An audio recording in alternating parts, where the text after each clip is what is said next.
Here's something you definitely don't hear a senator say every day.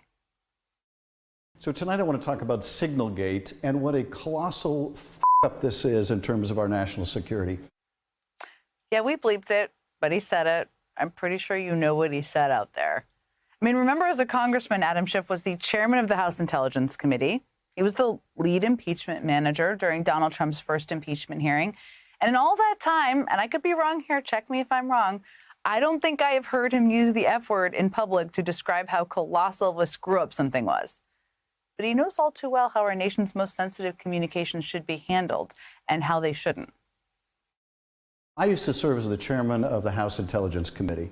When I traveled overseas, first of all, I didn't bring my personal electronics with me. I brought a burner phone, and even then, I was told, don't email, don't text anything of national security importance or significance. Certainly never text anything anywhere that's classified.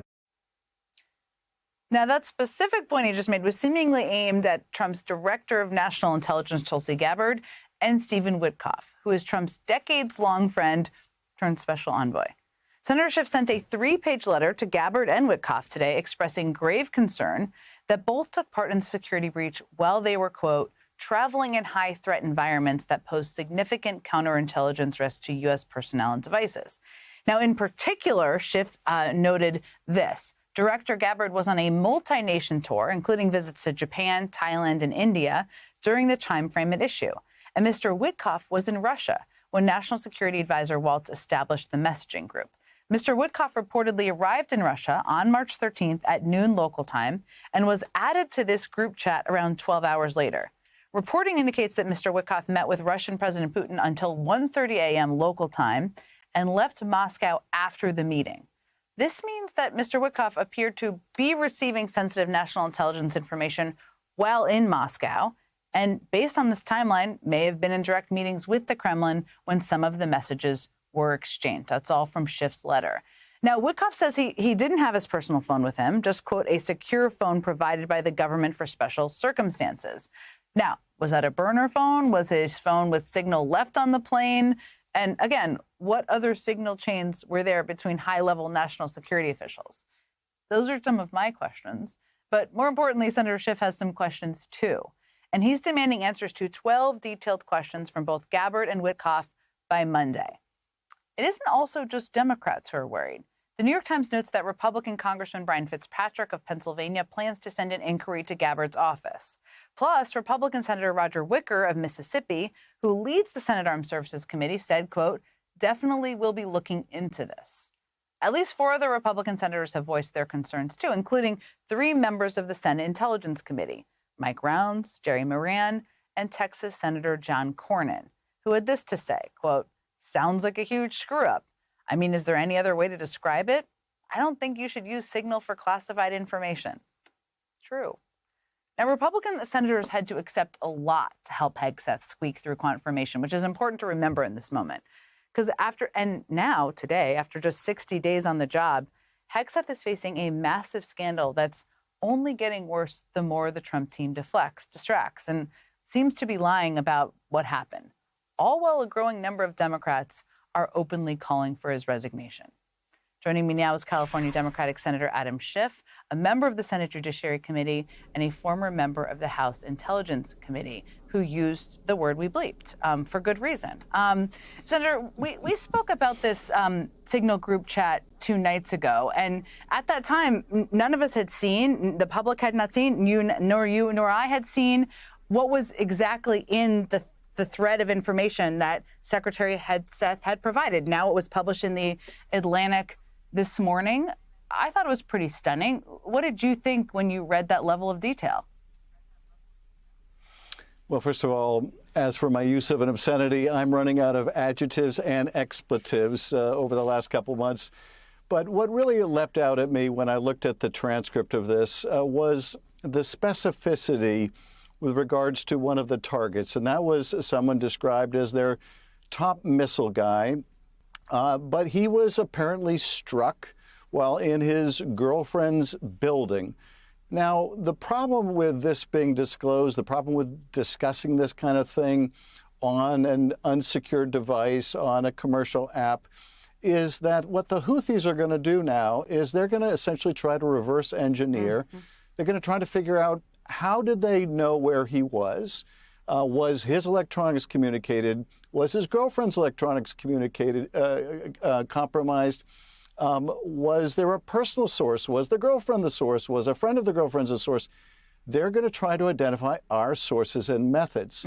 And this is why this is not only classified, but would be considered top secret classified, because it could reveal sources and methods, which means not only did they put potentially pilots at risk, as you've outlined, not only did they put the success of the mission at risk, but they also potentially compromise future missions. Because if the Houthis can now identify, was this a human source, was this a technical source, they can switch their tradecraft, they can kill a human source, they can do away with an electronic source. So it has far-reaching implications. And what was so notable to me also about this is just the complete deflection of responsibility from the very top down. You've got Donald Trump saying, oh, it wasn't me. I don't know anything about this. Well, why should I know anything about this? I'm only the commander-in-chief. Why are you bringing Hegseth into this? And Hegseth is saying, there were no war plans. And you've got Tulsi Gabbard saying, was I on this text chat? And then later, I have no idea where I was during these conversations. I could have been in any country. You've got Ratcliffe, the head of the CIA, saying, I didn't transmit classified information. No, somebody else did. I'm only the CIA director. What responsibility do I have over classified information? So it's what happens when you put people who are completely unqualified, disqualified in these positions. You're going to get colossal F-ups like this one.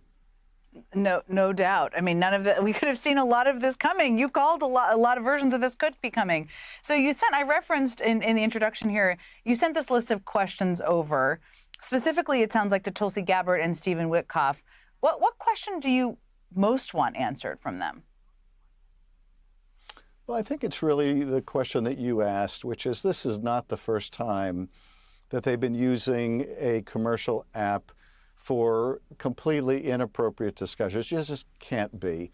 There is an acceptance by everybody on that chat of the normalcy of what they're doing. And I can't imagine that this was because it was the first time that they're invited to this Houthi private chat. So this has been done before. And to me, more important than the records keeping issue, the legality of that, which is important, is what else may have been compromised now. Because our adversaries, particularly the more sophisticated ones like China and Russia and others, they know who has what device. They know where those devices are. If those devices were ever left unattended, and Witkoff says, I didn't have it with me, so it was left somewhere. If they get access to that device, they now have access to that chat. And so what else has been compromised? And frankly, anything they discussed on these devices now has to be presumed to have been compromised.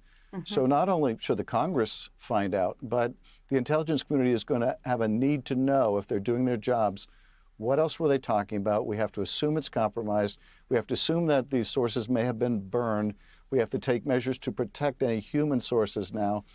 This is the kind of now back work that will be done in the IC, if they're doing it at all. But, the deflection responsibility suggests also to us, they're not going to do all this work. There's an arrogance here mixed in with the incompetence, which is dangerous. I mean, it's also impossible, just to echo what you just said, to do a damage assessment of who's at risk and what operations are at risk and what sources are at risk without knowing what other signal chains there were and what the topics were discussed. Senator Adam Schiff, I always enjoy talking to you. Thank you so much. I really appreciate you making the time tonight. Thank you.